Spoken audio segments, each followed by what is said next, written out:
Hello hi అండి, అందరికీ నమస్కారం. My name is Ram. Welcome to it's my report channel. మీకు ఈరోజు నేను ఈ ఫుల్ అంత వీడియో చేయడానికి ఒక ముఖ్య ఉద్దేశం ఉందండి. అదే మన దేశంలో మత విద్వేషపరమైన అంశాలు. ఎందుకంటే నేను ఎప్పుడు నా కామెంట్స్కి నేనే రిప్లై ఇస్తూ ఉంటాను. చాలా వరకు మ్యాక్సిమం రిప్లై ఇస్తూ ఉంటాను నా టీం కాకుండా. ఆ రిప్లై ఇచ్చే క్రమంలో నేను ఏం చేస్తానంటే వాళ్ళ యొక్క ఆవేశాలని మార్చే విధంగా ట్రై చేస్తాను. ఎందుకంటే వాళ్ళు ఆవేశపూరితమైన నిర్ణయాలు తీసుకుంటూ వాళ్ళ భవిష్యత్తుని ఒక రాజకీయ పార్టీకో లేకపోతే ఒక మతపరమైన పెద్దకో అంకితం చేసేస్తున్నారు. మరి అది కాదురా, ఎప్పటి నుంచో ఉన్న మతం వేరు, మీరు చదువుకున్న చదువు విజ్ఞానం వేరు. విజ్ఞానం మతాన్ని దాటి మాట్లాడి మీకు ఉపయోగపడేలా చేసుకోవాలి తప్ప మీరు ఆ విజ్ఞానాన్ని చంపేసుకుని ఇంకా మతపరమైన ఆలోచన రాజకీయాల్లో మిగిలిపోతున్నారు. చాలామంది ఈ రాజకీయ నాయకులు లేకపోతే మన ఇండియాలో ఉన్న మత పెద్దలు మాత్రం ఈ యువతని ఇప్పుడున్న జెంజీస్ని అలాగే వాడేసుకుంటున్నారు. అది కరెక్ట్ కాదు అని చెప్పడానికి నేను చాలా గట్టిగా ట్రై చేశాను. అలా ట్రై చేస్తున్నప్పుడే నేను నా కామెంట్ రూపంలో ప్రతి వ్యక్తికి కూడా వాడు నన్ను ఎల్ నా కొడుకని తిట్టినా, ఎం నా కొడుకని తిట్టినా, మా మదర్ని కొంచెం అది దుర్భషలాడినా నేను అతన్ని ఎప్పుడూ కూడా వ్యతిరేకించలేదు.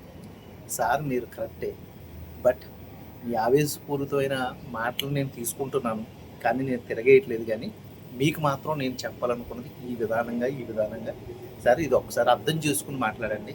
ఈ ఎకనామికల్గా ఈ ప్రాబ్లం ఉంది మన ఇండియాలో, ఈ సబ్జెక్ట్లో ఈ ప్రాబ్లం ఉంది, దాన్ని మీరు ఇంకో టైప్లో ఓన్ చేసుకుంటున్నారు, అది సమంజసం కాదని చెప్తాను. బట్ ఈరోజు ఈ వీడియో చేయడానికి మెయిన్ ఉద్దేశం ఏంటంటే మతాలుగా విడిపోయిన మన దేశంలో ఒక వ్యక్తి నన్ను డిస్టర్బ్ చేయలేదు కానీ అర్థం చేసుకోలేకపోయాడు, అతన్ని మార్చాలి అని వీడియో చేస్తున్నానండి. ఓకే, అతని పేరు అంజిద్ ఖాన్.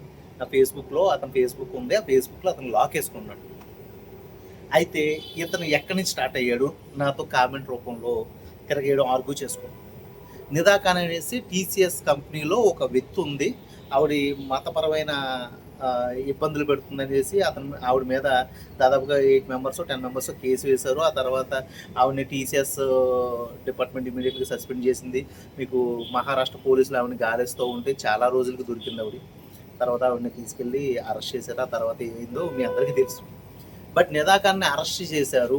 అరెస్ట్ చేసే విధానంలో నిదాఖాన్ని కాపాడుతుంది కూడా ఈ ఎంఐఎం పార్టీకి సంబంధించిన కార్పొరేటరు, అది కూడా సంభాజీ నగరం నుంచి కాపాడుతున్నాడు అని వీడియో చేస్తే ఒక వ్యక్తి కామెంట్ పెట్టాడు, అతని పేరు అంజిద్ ఖాన్. ఆ కామెంట్ రూపం ఏంటంటే, అరే నా కొడక నీకు అన్నీ తెలిసినట్టు మాట్లాడతావేంట్రా, నిదాఖాన్ ఎంత మంచిదో తెలుసా అని పెట్టాడు. ఒకసారి షాక్ అయ్యా. ఆ కామెంట్ మీకు చూపిస్తాను అదంతా. అంటే నిదాఖాన్ మంచిదని ఒప్పుకుంటున్నావా, ఈ దేశం ఎలా నాశనమైనా పర్లేదా, ఇప్పుడు అలా మతపరమైన భావజాలంలోకి మారుస్తున్నారు. ఒక నిజంగా నిదాఖాన్ ఒక ముస్లిం వ్యవస్థకి ఇంపార్టెన్స్ ఇస్తే నాకు ఓకే, బట్ ఆమె టెర్రరిజానికి అంకితమై లేకపోతే టెర్రరిజాన్ని హైప్ చేయడానికి అటువంటి ప్రవర్తన చేస్తే మరి దానికి నువ్వే సమాధానం చెప్తావు అంటే ఎల్లో ఎమ్మని బూతులు తిట్టాడు, పోనలే ఆ పిల్లోడు అర్థం చేసుకోలేకపోయాడు అనేసి నేను అనుకున్నాను. తర్వాత అలా అయిపోయిన కొన్ని రోజులకి ఇంకో మళ్ళీ ఏదో వీడియో చేసాం. ఆ వీడియోలో ఏంటంటే ఏదో ఇండియాకి కాక్రోచ్ పార్టీ ఏదో వచ్చింది కదా, జనతా పార్టీ. ఈ జనతా పార్టీ కాక్రోచ్ పార్టీ ఏదైతే ఉందో దీనివల్ల దేశంలో ఏదో ఇబ్బంది తలెత్తిలా ఉంది.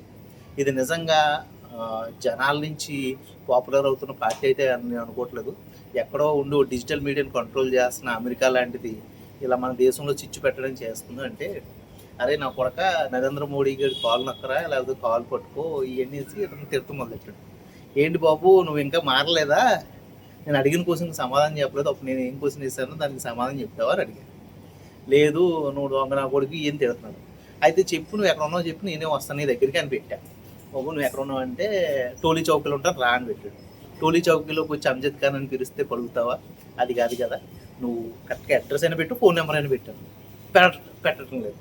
బట్ నేను నా ఫేస్ ఐడెంటిటీ అతనికి ఉంది కదా, అతను తలుచుకుంటే నా దగ్గరకు వచ్చి కొట్టచ్చు. అయితే నేను సరే ఇలా కాదయ్యా, ఇది నీ దేశం అని నీకేమైనా అనిపిస్తాయి, ఓకే, ఈ దేశంలో మతపరమైన ఇబ్బందులు ఉన్నాయి కాబట్టి అవి దాటి మనం ముందుకెళ్దాం, ఒక మిత్రుల్లో కలిసి ఉన్నాం, ఓకే, నీ దేవుణ్ణి నేను పూజిస్తాను. ఎందుకంటే హిందూ మతంలో అందరు దేవుణ్ణి పూజిస్తాం, ఓకే, నేను హిందూ అనేసి నేను చెప్పుకోవడానికి ఇబ్బంది పడతలేదు. కానీ హిందూ అనేది నాకు నా చిన్నప్పుడు పుట్టుక నా తల్లిదండ్రులు ఇచ్చింది. నేను హిందూ దేవుళ్ళని నమ్ముతాను, అలాగే సిటీ సాయిబాబు నమ్ముతాను, అలాగే జీసస్ని కూడా నమ్ముతాను. చిన్నప్పుడు మా ఇంటి పక్కన చర్చిలు ఉంటాయి, ఆ చర్చిలకు మా నాన్నమ్మ గారు తీసుకెళ్ళేది. ఓకే, ఆ విధంగా నేను నీకు ఒక విషయం చెప్తాను రాబాయ్. జై అల్లా అంట. నాకు అల్లాని ఏమనాలో తెలియదు, అల్లా అక్బర్ అని కూడా అంట. ఓకే, అల్లాని నేను పూజిస్తాను. అలాగే నువ్వు జై శ్రీరామ్ అంటావు అని పెట్టాను. అరే నా కొడక, ఇంకే బూతులు తిడుతూనే ఉన్నాడు.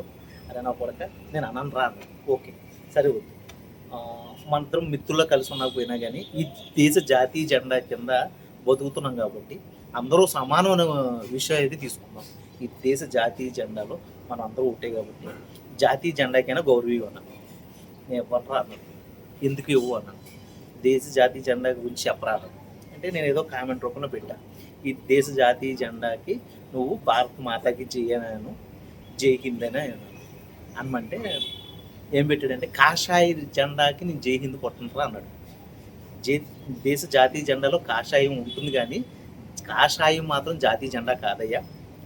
ఉన్నది రెండే ఆప్షన్స్, భారత మాతకి జై అని అనాలి, జనగణమన పాడాలి, లేకపోతే జై హింద్ అనే ఆప్షన్ తప్ప మా ఇండియాకి దేశ జాతీయ ఫ్లాగ్కి సెల్యూట్ చేయడానికి ఇంకొక ఆప్షన్ లేదు. ప్రతి వాళ్ళు సెల్యూట్ అని కొడతారేమో కానీ నా దేశంలో మాత్రం నా దేశ జెండాని చూసి సెల్యూట్ కొట్టాలంటే జై హింద్ అని అనాలి. ఇది భారతదేశంలో ఉన్న అందరూ అనుకునే భావజాలం. అంటావా లేదని అడిగి దానికి అంటావా లేదని అడిగి దానికి అతను చెప్పిన సమాధానం ఏంటంటే నేను అన్నాను అని కామెంట్ పెట్టి డిలీట్ చేసాడు. ఫస్ట్ కామెంట్ పెట్టింది అతనా కాదన్నది నేను క్యాటరీ చేసుకోలేదు, బట్ నాకు కామెంట్ వచ్చింది, నేను అనండ్రా అనేది వచ్చింది. ఇమ్మీడియట్గా చూస్తే కామెంట్ లేదు. సరే అబ్బాయి కామెంట్ పెడతాడేమో చూస్తున్నాను. 2 రోజులైన కామెంట్ పెట్టలే. అంటే ఈ దేశ జాతీయ జెండా కూడా సెల్యూట్ కొట్టలేని పరిస్థితుల్లో ఆ మతపరమైన పెద్దలు అతను అలా తయారు చేశారు. ఈ దేశం అతను కాదనుకుంటున్నాడు. సరే హిందూ మతానికి ముస్లిం మతానికి పడతలేదనేసి అతన్ని చిన్నప్పటి నుంచి బిల్డ్ చేసి పెంచినట్టున్నారు. పోనేది ఒప్పుకున్నాం, ఈ దేశంలో అందరం కలిసి బతుకుతున్నాము. అతను ఏదైనా వ్యాపారం చేస్తే ఆ వ్యాపారంలో మేము వెళ్ళి ఏదైనా వస్తువు కొనుక్కోవాలి, మేము ఏదైనా వర్తక వ్యాపారం చేసినా లేకపోతే బియ్యం పండించినా అతను వచ్చి మా దగ్గర కొనుక్కోవాలి. ఇవన్నీ కూడా అతను మర్చిపోయాడు అనుకుందాం. పోను ఈ దేశ జాతీయ జెండాకైనా విలువ ఇవ్వలేని పరిస్థితిలో ఒక యువతను తయారు చేస్తున్న మన దేశం ఏదైతే ఉందో మరి దానికి నేను ఎలా స్పందించాలి, దీన్ని ఎలా షార్ట్అవుట్ చేసి సొల్యూషన్కి మార్గం ఎలా ఎత్తాలి, ఇదే విషయాన్ని ఇంకొక స్టైల్లో వేరేగా ఎవరైనా చెప్తే ఎలా చెప్తారంటే నా కొడుకుని అరెస్ట్ చేసేయాలి, ఆ ముస్లిం ఎల్లల్ని అరెస్ట్ చేసేయాలి, వాళ్ళని తీసుకెళ్ళి జైలు వేసేయాలి, ఆ కుర్రడు ఎక్కడ ఉన్నా కానీ ఆయన చంపేయాలి, వీడు నిదాకానికి సపోర్టు అంటే నిదాకాన్ని వీళ్ళు అందరూ టెర్రరిస్టులు అనేసి వీడు చేస్తారు. బట్ నేను అలా చెప్పను. వాడు నా మిత్రుడు, వాడు నా శ్రేయోభిలాషి, లేకపోతే నా స్నేహితుడు, లేకపోతే నా దేశంలో నాతో కలిపి బతుకుతున్న నా సహోదరుడు, వేరే మతం అయి ఉండొచ్చు. బట్ అతన్ని అలా తయారు చేసే ఆ వ్యవస్థ ఏదైతే ఉందో అది కిల్ అవ్వాలి. అది కిల్ అవ్వడానికి నా దేశ రాజకీయ నాయకులు ఏం చేస్తారు, లేకపోతే నా యువత ఏం చేస్తుందని నేను కోరుకుంటున్నాను. అండ్ ఇంకోటి ఏంటంటే, నువ్వు నా వీడియోలు పూర్తిగా చూసావో లేదో తెలియదు కానీ కాక్రోచ్ జనతా పార్టీని ఒకదాన్ని నేను హేట్ చేయట్లేదు. మొత్తం నరేంద్ర మోడీ గారి ప్రభుత్వాన్ని హేట్ చేస్తున్నాను, అలాగే రాహుల్ గాంధీ గారి మాటలను కూడా హేట్ చేస్తాను. ఎందుకంటే వాళ్ళు రాజకీయ నాయకుల పరంలో వాళ్ళ పార్టీ సిద్ధాంతాలు కాపాడుకోవడానికి, లేకపోతే వాళ్ళ పవర్స్ని కాపాడుకోవడానికి కొన్ని తప్పులు చేయొచ్చు, లేకపోతే రాంగ్ స్టెప్స్ చేయొచ్చు. ఆ రాంగ్ స్టెప్స్ని వాళ్ళు గుర్తు చేసి ఇది కరెక్ట్ కాదని చెప్పాలి. అలాగనేసి మీరు పూర్తిగా రాహుల్ గాంధీకి సపోర్టర్స్గా మారిపోయారు అనుకున్నాం. ఒక విషయం చెప్తాను, రాహుల్ గాంధీ గారు నాకు తెలిసి ఆయన ఇప్పుడు పిఎం అవ్వలేదు, ఆయన ఏ రాజకీయ ఎంపీగా ఉండి కూడా మీకు ఏం చేశారో నాకు తెలియదు. కానీ కాంగ్రెస్ ప్రభుత్వంలో ఉన్నప్పుడు మీకు ఏం పథకాలు ఇచ్చేసి మిమ్మల్ని ఏ స్టేజ్లో పెట్టేస్తుందో నాకు తెలియదు. ఇప్పుడు నరేంద్ర మోడీ అనే వ్యక్తి హిందూ భావజాలంలో ఉన్న వ్యక్తి, లేకపోతే ఆ పార్టీ ఏదైతే ఉందో హిందూ పార్టీ అని మీరు ఫిక్స్ అయిపోతే, ఆ హిందూ పార్టీ 12 ఏళ్ళ నుంచి దేశంలో ఉంది. మిమ్మల్ని కానీ లేకపోతే జీసస్ మతం వాళ్ళని కానీ ఈ దేశం నుంచి తరివేసిందా, కొట్టి చంపేసిందా? ఎక్కడో మణిపూర్ గొడవలు చూపిస్తూ ఉంటారు, లేకపోతే నిన్న మొన్న బెంగాల్ ఉదంతం చూపిస్తూ ఉంటారు, పశ్చిమ బెంగాల్లో మమతా బెనర్జీ ఉదంతం చూపిస్తూ ఉంటారు.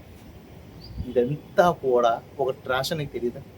పశ్చిమ బెంగాల్ మమతా బెనర్జీ గారు అవయవాలను అమ్ముకుంటుందన్న విషయం లీగల్గా తీసుకొచ్చి మీడియా ముందు కథనాలు రాస్తాయి. ఏం చేయగలిగామో. మణిపూర్లో ఒక అసాంఘిక కార్యక్రమాలు చేస్తున్న ఒక చైనాకి సంబంధించిన వ్యక్తులు వచ్చి డ్రగ్స్ ఇండియాలోకి అమ్ముతూ ఉంటే దాన్ని అనగారికి వర్గం అంటే మీరు అన్నట్టు తక్కువ క్యాస్ట్ వాళ్ళు అదే వృత్తిగా మార్చేసుకుని గత కొన్ని వందల సంవత్సరాల నుంచి బతికేస్తుంటే, అది కాదురా అని చెప్తాకి ట్రై చేస్తుంటే వాళ్ళు వ్యతిరేకంగా తిరుగుతాం వల్ల జరిగిన యుద్ధం అది. దాన్ని ఇప్పుడు ఈ రాజకీయ గొడవలో ముడిపెడుతున్నారు. ఇలాంటి పూర్తి వివరాలు తెలియకుండా మీరు మాట్లాడుతున్నారు. దాన్ని తీసుకొచ్చి ఎక్కడ ఉన్న నరేంద్ర మోడీకి అప్పచెప్తారు. ఓకే, ఇవన్నీ కాకుండా నువ్వు నేను కలిసి ఉండడానికి దారేదో నేను వెతుకుతాను, నువ్వు వెతుకు. ఈ మతపరమైన గొడవలు ఎదుర్కోవాలి. ఇరాన్కి అమెరికాకి యుద్ధం జరిగితే నువ్వు నేను పెట్రోల్ కొనుక్కోవడానికి ఇబ్బంది పడటం ఏంటయ్యా, నువ్వు నేను ఫుడ్ తినడానికి ఇబ్బంది పడటం ఏంటయ్యా, దీని గురించి మాట్లాడుకున్నావా మనం? అదే కావాలని నేను కోరుకుంటున్నాను. ఓకే, నీ కుటుంబం నా కుటుంబం కలిసి భోజనం చేయాలి, కానీ నీ కుటుంబం నా కుటుంబం కలిసి విడిపోయి కొట్టుకోవడానికి రెడీగా ఉండకూడదు. ఇది దాటే ముందుకెళ్ళాలనేసి 93 నుంచి మేము ట్రై చేస్తాం. కాదు యుద్ధం చేద్దామంటావా? రెడీ, నేను యుద్ధానికి రెడీ. I'm single person. మీకు ఒక విషయం చెప్పాలి, వెనక ముందు ఎవరు లేడు, ఎంత దూరమైనా వచ్చేస్తాను నేను. ఓకే, ఇది కాదు మైండ్ సెట్ మార్చుకుని ఈ దేశాన్ని మనం అందరం కలిసి మారుతామంటావా? దానికి ఇంకా ముందు ఉంటా. అది నువ్వు అర్థం చేసుకుంటావు నీ వీడియో. సరే, ఈ కామెంట్లకి రిప్లై ఇవ్వాలంటే ఎందుకు చాలామంది తిడుతూ ఉంటారు. దాంట్లో పర్టికులర్గా నీకే రిప్లై ఎందుకు ఇస్తున్నానంటే ఓన్లీ వన్ ఉదాహరణ ఏంటంటే, అమ్జిద్ ఖాన్ ఓన్లీ మతపరమైన బురదలో కూరుకుపోయి ఉన్నాడో వాడిని బయట తీయాలి. నాకు అమ్జిద్ ఖాన్ అంటే నాకు గుర్తొచ్చేది ప్రకాష్ రాజ్ గారి ఖడ్గో మూవీ. చాలా మంచి వ్యక్తి, ఈ దేశం కోసం చచ్చిపోవడానికి ట్రై అవుతాడు సినిమాలో. అటువంటి అమ్జిద్ ఖాన్ చూసి ఇటువంటి అమ్జిద్ ఖాన్ యొక్క మతపరమైన ఆలోచన చూస్తుంటే కొంచెం బాధ కలుగుతుంది. ఏదేమైనా అమ్జిద్ ఖాన్ నువ్వు మారాలి, ఈ దేశంలో నువ్వు జాతీయ జెండాకి జై హింద్ కొట్టాలని కోరుకుంటున్నాను. అలాగే నీ అల్లా అక్బర్ ఎవరైతే ఉన్నారో ఆయనకి నేను మనస్ఫూర్తిగా అల్లా అక్బర్, జై అక్బర్ అని కూడా అంటాను, జై అల్లా అని కూడా అంటాను, అలాగే జై హింద్ అని అంటాను, జై జీసస్ అంటాను. మా దేశంలో అందరూ ఉండాలి, అన్ని మతాలు ఉండాలి, అందరం కలిసికట్టుగా ఉండాలని కోరుకుంటున్నాను. ఈ వీడియో కనుక నా ఫాలోవర్స్కి ఎవరికైనా తప్పుగా అనిపించుంటే క్షమించండి. అండ్ ఈ వీడియో అర్థం చేసుకుంటే ఫస్ట్ ఆఫ్ ఆల్ మీరు ఫార్వర్డ్ చేయండి, మీ ఫ్రెండ్స్ సర్కిల్లో ఏమనుకుంటున్నారో కామెంట్ రూపంలో తెలియజేయండి. అండ్ నాకు సబ్స్క్రైబ్ ఇవ్వండి, ఎలానైనా మంచి మోటివ్ వీడియోలు చేయడానికి ఉపయోగపడుతుందని కోరుకుంటున్నాను. మరో మంచి కంటెంట్తో మేము ముందుకు వస్తాను. అప్పటి వరకు సైన్ అవుట్ మీరు.